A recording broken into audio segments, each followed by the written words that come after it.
Welcome to Study Session 9.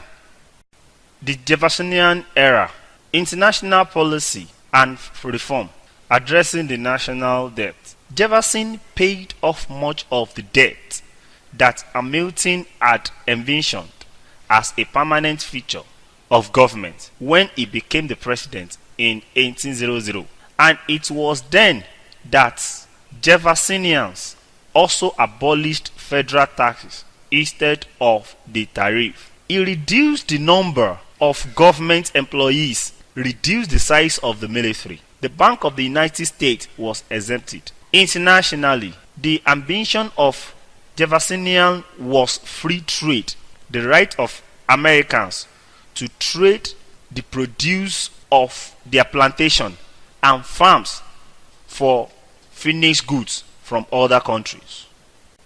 Jefferson attempted to eliminate the national debt because of his wish for small government. Jefferson believed that the nation did not need to carry a line of debt in order to build foreign credit, a policy that Hamilton vigorously advocated while in Washington cabinet. Jefferson repealed many federalist taxes, including the tax that prompted the Whiskey Rebellion, which was made up of many Republican supporters. Jefferson believed that the federal government was able to operate exclusively on customs revenue and need no direct taxation.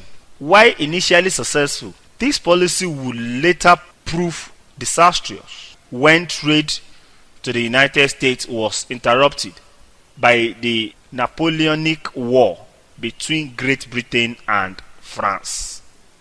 Jefferson also decreased the size of the military, which he believed was an unnecessary drain of the resources of the Republic. Much of the Federalist Navy that was created under the Adams administration was scrapped. When Federalists criticized this policy as leaving the nation vulnerable to foreign attack, Jefferson responded that he believed citizen soldiers would arise to defend the country in case of attack, much as they did during the American Revolution. Recognizing the military leadership would be more crucial when taking civilians into battle. Jefferson did create the Army Corps of Engineers and established the United States Military Academy at West Point in 1802. Patronage and the Federalists. When John Adams took office in 1796, he carried many of Washington's supporters over into his new administration. As a result, there was little change in the federal government when the first national transition of power occurred. With Jefferson's election in 1800, there was a transfer of power between parties, not simply a transition. As president, Jefferson had the power of appointment to fill many government positions that had long been held by Federalists. It was widely anticipated that this use of patronage was the privilege of a new party when it assumed power. Jefferson resisted the call of his fellow Republicans to remove all Federalists from their appointed position. Instead, he felt that it was his right to replace the top government officials, such as the cabinet and the politically motivated midnight judges appointed by Adams. Feeling that most Adams Federalists who were moderate in outlook than the high Federalists who followed Hamilton could be turned to the Republican Party, Jefferson kept most in their existing positions. Jefferson's refusal to call for a complete replacement of federal appointees under the spoils system was followed by United States presidents until the election of Andrew Jackson in 1828. While Jefferson preferred to practice political moderation towards the Federalists, the party itself was torn apart by political infighting. Keeping with their high-minded roots, the Federalists refused to accept the political campaigning practice by the Republicans and were against at populist appeals made by that party. Federalist leaders John Adams and John Jay retired from public life, and Alexander Hamilton was killed in a duel with Vice President Aaron Burr, leaving the party without strong leadership.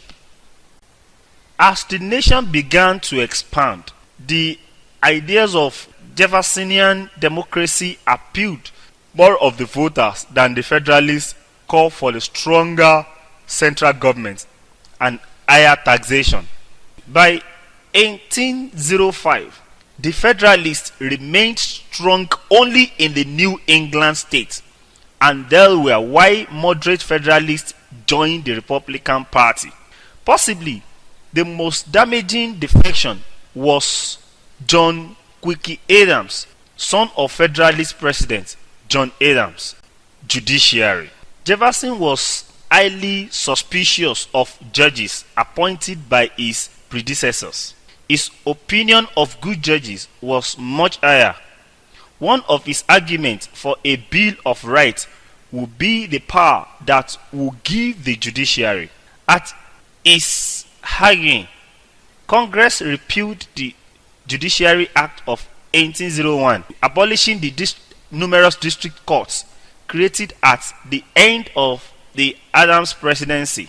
The battle to abolish the Judiciary Act was not an easy one. Federalists argued that once the courts were created and judges were appointed, the Constitution directs that they serve for life unless impeached for high crimes and misdemeanors. The Republican leadership, prompted by Jefferson, chose not to argue the political manipulation of the court, but instead chose to attack them based on the cost of the nation. Since many of the courts were created to pack the judiciary with lifetime Federalist judges, there were many circumstances in which there was no need for a court at all.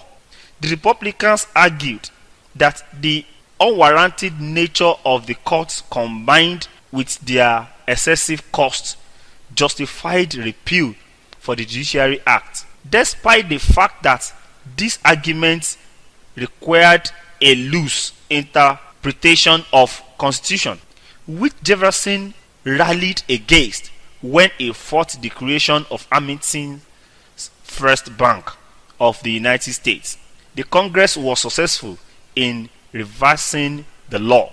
This also left numerous Federalist midnight judges without positions. Since the creation of these midnight judge positions was done to protect the courts from Republicans' appointees, Jefferson felt justified in not awarding the commissions creating the new federal judges.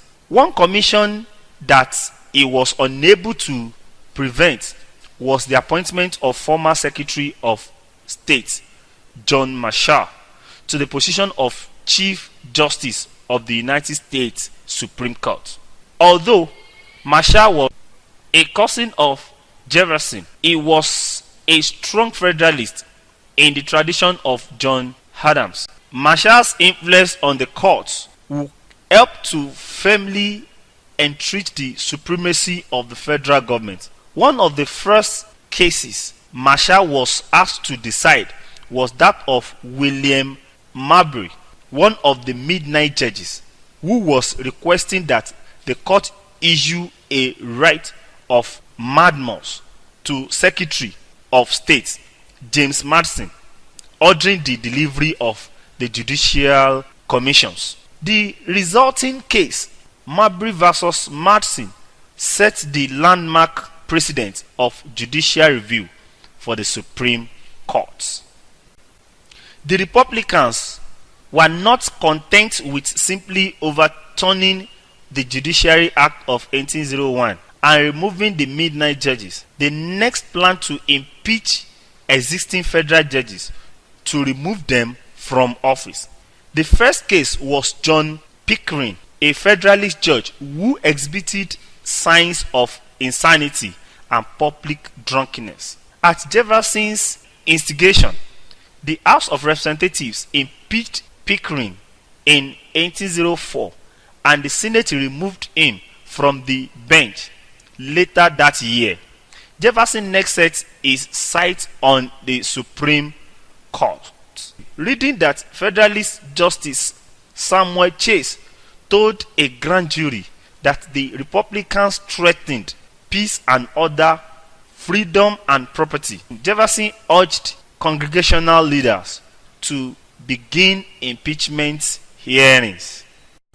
Many Republicans felt that this accusation of sedition was too reminiscent of the Federalist Sedition Act that had been repealed early in Jefferson's presidency.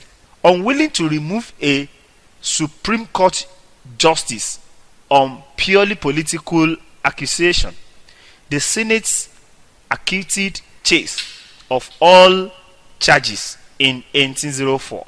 The case of Samuel Chase has been the only impeachment trial of a Supreme Court justice in United States history.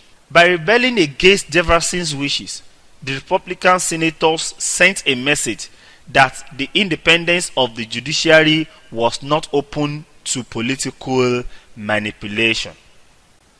In the first inaugural address, Jefferson outlined a vision of the United States eventually expanding out into the Louisiana Territory.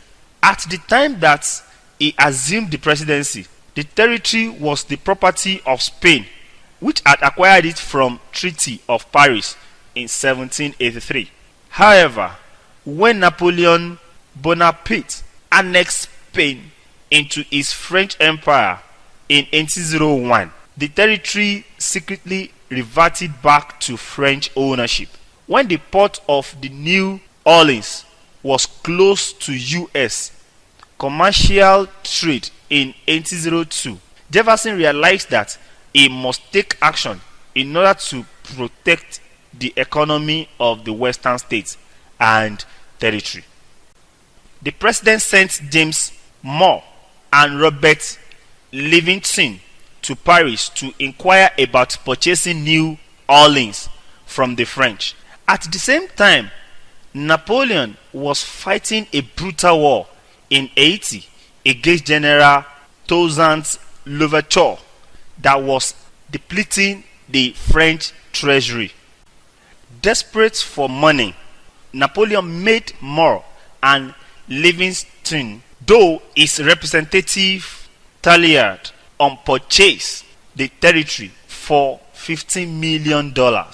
Jefferson was pleased at the offer, but felt that he lacked the constitutional power to purchase the land.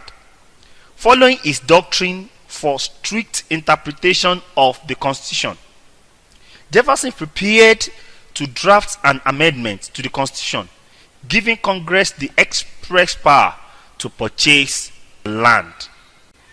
Hearing of the delay in the United States and rapidly running out of money, Napoleon ordered Talleyrand to leak information that hinted he would offer the territory to Great Britain if the United States did not act quickly.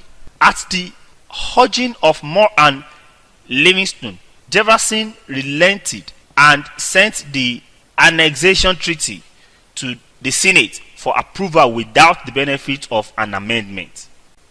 With only a small group of Federalists resisting, the territory of Louisiana was annexed to the United States as the Louisiana Purchase. Suddenly faced with the prospect of not only doubling the size of the United States, Jefferson also had to decide how to govern the new French, Spanish, Mexican, and Native Americans who lived in the territory. To this end, Jefferson proposed the Lusitanian Government Bill, which created an appointed government for the territory and established a system for collection of taxes. In effect, Jefferson had authorized taxation without representation, the very thing that he had opposed in the American Revolution. As soon as the purchase was complete, Jefferson ordered the Lewis and Clark expedition to survey the new territory. Meriwether Lewis and William Clark were sent out by Jefferson to collect scientific data on the new territory, write an ethnography of native people, establish a trade network between native nations and the United States, and to discover the extent of the purchased land. Popular discontent in the Louisiana territory later led to the Burr conspiracy, in which former Vice President Aaron Burr was approached by Napoleon to make an attempt to break off the Louisiana territory into an independent state with ties to France. Burr, capitalizing on his rejection from Washington and later his home state of New York, agreed and began to organize a militia force in the territory. Calling himself the Emperor of Mexico, Burr was pursued by the Army Cross of the territory and back into the United States proper. Once Burr was arrested, Jefferson ordered a trial on the ground of treason. When the case came before the Supreme Court, Chief Justice John Marshall found that there was no sufficient evidence to show that Burr was at the location where the conspiracy was discussed. To the dismay of Jefferson, Marshall and the Supreme Court acquitted Burr of all charges. Re-election and Republican split. Jefferson easily defeated Federalist Charles Pinckney by an electoral vote of 162-14 and was re-elected in 1804 election with little opposition outside of New England. The Federalists had ceased to be a major source of opposition for the Jefferson administration, seizing the opportunity to trail against the moderate republicanism of Jefferson. Congressmen John Randolph of Ronco and John Taylor of Caroline broke with the president and called for a return to the principle of 98 and a small weak national government known as the Old Republicans. The men targeted Madison and Gallatin as the primary source of Republican weakness. When Jefferson became embroiled in the Yazoo land fraud controversy, Randolph began to attack the president from the floor of the House. Randolph's action had little effect other than to alienate the Quids from the rest of the Republican Party. In the end, the Marshall Court was forced to resolve the Yazoo issue in the case of Fletcher versus Peck. While Marshall reluctantly agreed to support Jefferson's interpretation of the controversy, he was also able to increase the power of the court by giving it the right to review the constitutionality of the state's law. When Jefferson assumed power, the Shawnee leader Tecumseh and his brother Tenskwatawa were leading raids against the United States in the Ohio Valley, attempting to form a confederation of Indian people in Northwest Territory. The two brothers would be a continual source of irritation to westward settlers. Jefferson, while not adverse to native people, felt that they should be assimilated into more civilized white culture or be removed to the west. Under Jefferson, the first Indian relocation began from the southern states. Only the 5 civilized tribes were allowed to retain their ancestral territory, and this was because they adapted to white culture. When the Creek Nation refused to relocate out of Alabama, Tennessee's militia under the direction of Andrew Jackson launched a bloody campaign culminating at the Battle of Horseshoes, bent to move them west, banning the slave trade. It was during Jefferson's second term that the constitutional ban on discussion of the slave trade in Congress expired. The ban, which was created by the Slave Trade Compromise at the Philadelphia Convention, prohibited Congress from considering a ban on the slave trade until 1808. In 1807, Northern representatives in Congress submitted a bill calling for the end of the slave trade. The bill, submitted with Jefferson's approval, divided the Congress along sectional lines. While Northern congressmen opposed the slave trade, there was no desire to release free black men and women into northern cities if they were captured being smuggled into the country. Southern congressmen argued that the ban would largely be ignored and that it was up to the states, not Congress, to regulate slavery. The compromise bill ended the trade in 1808, but ordered the federal government to turn any smuggled slaves over to states to deal with according to local custom. Many of these slaves were then auctioned by the state government to the highest bidder. In reality, the ban on the slave trade only reduced the trade and did not eliminate it altogether. The Barbary War.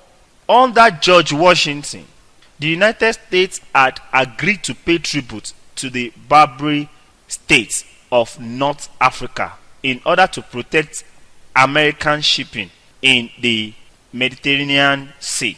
Jefferson feared that the increased cost of tribute may financially devastate the federal treasury, decided to send in both naval and United States Marine Corps force into Tripoli. The First Barbary War saw a victory for the U.S. Marines, who marched to the shore of Tripoli. Thomas Jefferson had previously disbanded John Adams' navy, so when time came, he used small gunboats. These were called the Jeffs or Mosquito fleet and were not very effective. They were easily taken down by the stronger ships of the pirates. There is even a report of a Jeffy being blown inland, creating the saying that they were more effective on land than water. United States was considered a victor when peace was signed in 1805 by buying out the pirates for $60,000. This contrasts sharply with the previous idea of not paying 1 cent to the pirates. Although this went against the original plan, Jefferson gained some respect from the countries that conducted trade in the area because it ended over a century of brutal tributes. Relations with Europe. In Jefferson's second term, the Napoleonic War broke out in Europe as Great Britain and France battled for international supremacy. Initially following Washington's Neutrality Act, Jefferson did not commit the United States to either side and continued to trade with both nations. Wanting to weaken Napoleon, the British government began to seize American ships and impress American sailors by the thousands despite American neutrality. The British Parliament also passed the Order in Council, which barred any trade with the European continent. Napoleon responded with the Berlin Decree in 1806 and the Milan Decree in 1807, both of which effectively cut Europe from British trade and threatening seizure of neutral ships. Jefferson became increasingly agitated with both nations as American neutrality was ignored. Tension flared when the Chesapeake Leopard incident took place off the coast of Virginia. A British warship, the Leopard, ordered the American ship, the Chesapeake, to submit to a search. The American captain refused and shots were exchanged, leaving 3 men dead and 18 wounded. Public outrage demanded that Jefferson take action. In response, Jefferson and Congress passed the Embargo Act in 1807. The act was designed to force Britain and France into respecting U.S. neutrality by cutting off all American shipping to either nation. Almost immediately, the Americans began to turn to smuggling in order to ship goods to Europe. Jefferson was forced to call out the military and expand the power of the federal government by patrolling the American coast, cutting off the trade routes to Canada, seizing the ship of suspected smugglers, and ordering that no ship should be landed without the approval of a customs officer and the military. The effect of the Embargo Act firebacked on the Republicans. New England, which depended on trade for economic survival, turned against to the Federalist Party. Jefferson lost many supporters who resented the intrusion into their personal lives by the national government. Even Britain and France scoffed at the acts as neither economy was severely damaged due to smuggling. By the time Jefferson surrendered the presidency to James Madison in 1808, his reputation was severely damaged by his support of the Embargo Act. Foreign Affairs 1789 to 1812. Unfortunately for both Federalist and Democratic Republicans, it was very hard for the United States to act as a free and neutral country in the international arena because of the wars that followed the establishment of a republic in France. The French Republic became violent and expansionist, and Britain led 3 coalitions of European powers in wars against its expansionist activities. These wars affected the domestic policy and the foreign policy of the new United States. Federalists valued American sovereignty, but they also valued the whole trading relationship with Britain. Americans did 90% of their trade with Britain. The Federalists also admired British political stability, and they sided with Britain in its war against France. In Jay's Treaty of 1794, the Washington administration tried to create a post-revolutionary relationship with Britain. The British agreed to abandon the forts they occupied in the Northwest Territory.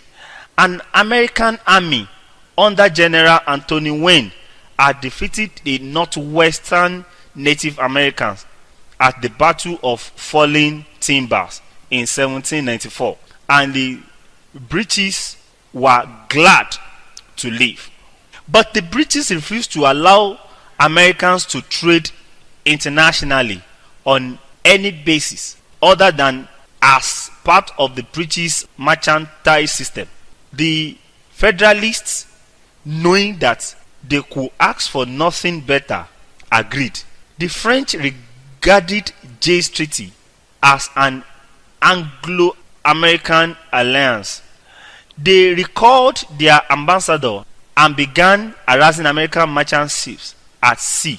By 1798, the Americans had the French, and the French were fighting an undeclared naval war in the Caribbean.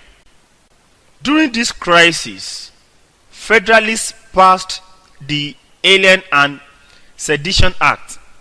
This act undermined civil liberties and were clearly directed against Jeffersonian newspaper editors who were critical to the Federalist-dominated government. The Federalist government also began to raise a large army. The size of the Federalist government and the danger of Federalist repression were the principal issues in the election of 1800. Campaigning for civil liberties and limited government, Thomas Jefferson was elected president. Jeffersonian cared more about farmers than about the merchants who carried their produce to Europe and imported European goods, particularly when those merchants operated within established British trade network and voted for Federalist candidates. Jeffersonian demanded that the United States be free to trade with any nation and that both France and Britain respect American sovereignty and neutral rights. During most of Jefferson's first term, Europe was at peace during a break in the Napoleonic War. The one major foreign policy issue was a huge success.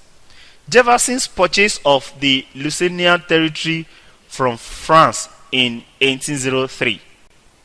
The purchase gave Western farmers free use of the river system that emptied at New Orleans, removed the French presence from the western border of the United States, and provided American farmers with vast new land on which to expand their rural republic. Ignoring the fact independent Native American peoples occupied the Louisiana Territory, Jefferson proclaimed his new land a great empire of liberty. Britain and France again went to war a few weeks after the Louisiana Purchase. Americans once again tried to sell food and plantation crops and to carry goods between the warring European powers and the Caribbean colonies. Both sides permitted this trade when it benefited them and tampered with it when it did not. In 1805, the British destroyed the French navy at the Battle of Trafalgar off the Spanish coast and became dominant on the ocean. Britain outlawed American trade with France and maintained a loose blockade of the American coast, seizing American ships and often kidnapping American sailors into the Royal Navy. This happened to as many as 6,000 Americans between 1803 and 1812. The Americans could not fight the British Navy, and President Jefferson responded with peaceable coercion. Believing that Britain needed American food more than America needed British manufactures, he asked Congress in 1807 for an embargo that would suspend all U.S. trade with foreign nations. Jefferson hoped to coerce Britain and France into respecting American sovereignty. The embargo did not work, however, Britain found other sources of food, and the American economy, particularly in the seaports, stopped. American exports were valued at $108 million. In 1807, they dropped to $22 million the following year. In 1808, James Madison, Jefferson's friend, had chosen successor, easily won the presidential election against a Federalist opposition. The threat of a second war with England. The United States declared war on Britain in 1812. The first cause of the war was British interference with American shipping. The second was the military assistance that the British in Canada were providing to the Native American peoples of the United States interior. In Ohio, Native Americans defeated two American armies before being defeated themselves by American troops under General Mark Antony Wayne in 1795. They and indigenous people in other parts of the Northwest Territory continued to restrict white encroachment. Beginning in 1805, the Shawnee, Delaware, and other northern tribes formed an unprecedentedly large political and military alliance under the Shawnee leader Tecumseh.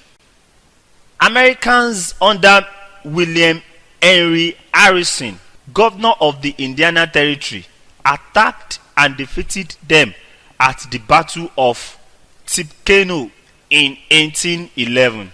But Tecumseh's army, along with Creeks from the south who had joined him, were a serious threat to white settlement.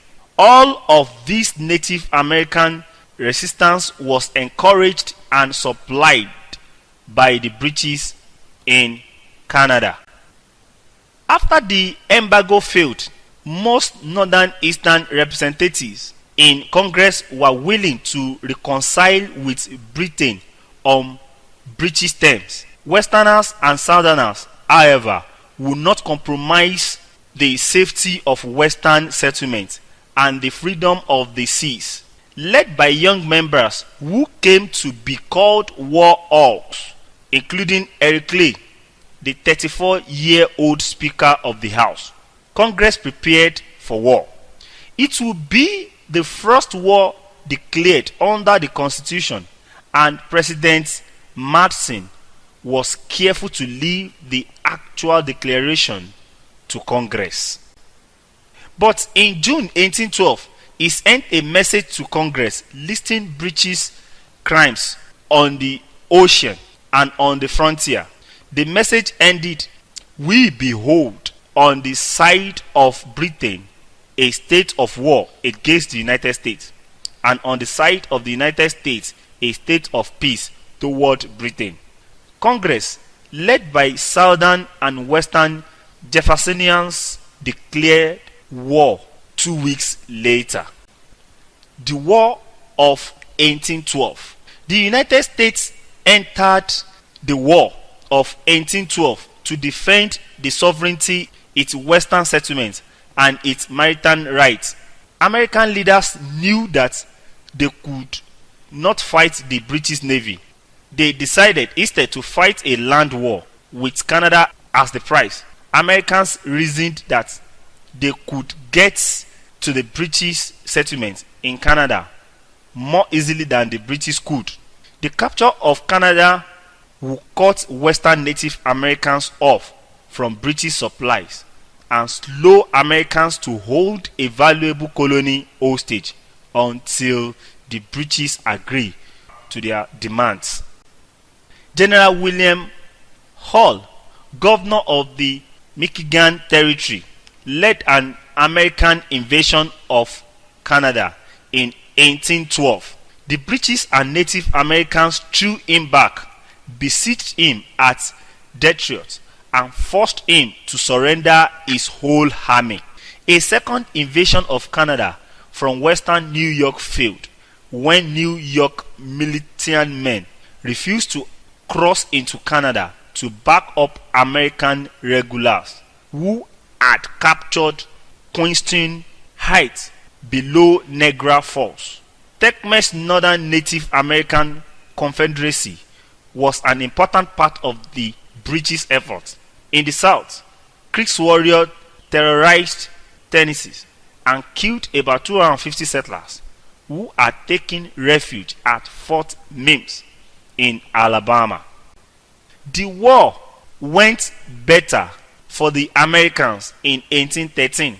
Commodore Oliver Hazard Perry defeated a British fleet and gained control of Lake Erie and thus of the supply lines between British Canada and American Northwest. Americans sailed across Lake Ontario and raided and bombed York, now Toronto. Further west, Americans led by William Henry Harrison chased the British and Native Americans back into Canada. At the Battle of the Thames in October, Americans killed Tecumseh. The following spring, American General Andrew Jackson with Cherokee allies defeated and then slaughtered the Creeks at Shore Bend in Alabama. With these two battles, the military power of Native American east of the Mississippi River was finally broken. The British went on the offensive in 1814. The Royal Navy had blockaded the Atlantic coast throughout the war and now began raiding American cities. In the summer, the British raided Washington, D.C. and burned down the Capitol and the White House. In September, the British attacked Baltimore but were held off by Americans at Fort McHenry, who defended the harbor. It was this arrangement that inspired a witness, American poet Francis Scott Key, to write the Star-Spangled Banner, which later became the national anthem. The British then moved their attention to the Gulf Coast. At New Orleans, Andrew Jackson army soundly defeated the British on January 8, 1815. Neither side in the Battle of New Orleans knew that the war had ended the previous month with the signing of treaties of Ghent. New England Federalists, opponents of the war, were also unaware of the treaty when they met at Hartford, Connecticut in December 1814 with their commerce destroyed. Some wanted to secede from the United States and make a separate peace with Britain, but the Hartford Convention settled for proposed amendments to the Constitution, all of which were directed at Jeffersonian Republican Southern and Western majority. However, when members of the Hartford Convention carried their proposals to Washington in February, they found the Capitol celebrating Jackson's victory at New Orleans and the end of the war. Thus, the Hartford Convention became the final disgrace for the New England Federalists. The War of 1812 had been a product of Napoleonic War in Europe. After Napoleon was defeated in 1814, neither the Americans nor the British cared to keep on fighting. In the treaty, the British abandoned the Native American allies, and the Americans dropped their complaints about maritime rights. Both assumed the peace would eliminate issues that had been created by war in Europe. This is the end of study session 9. Thank you for listening.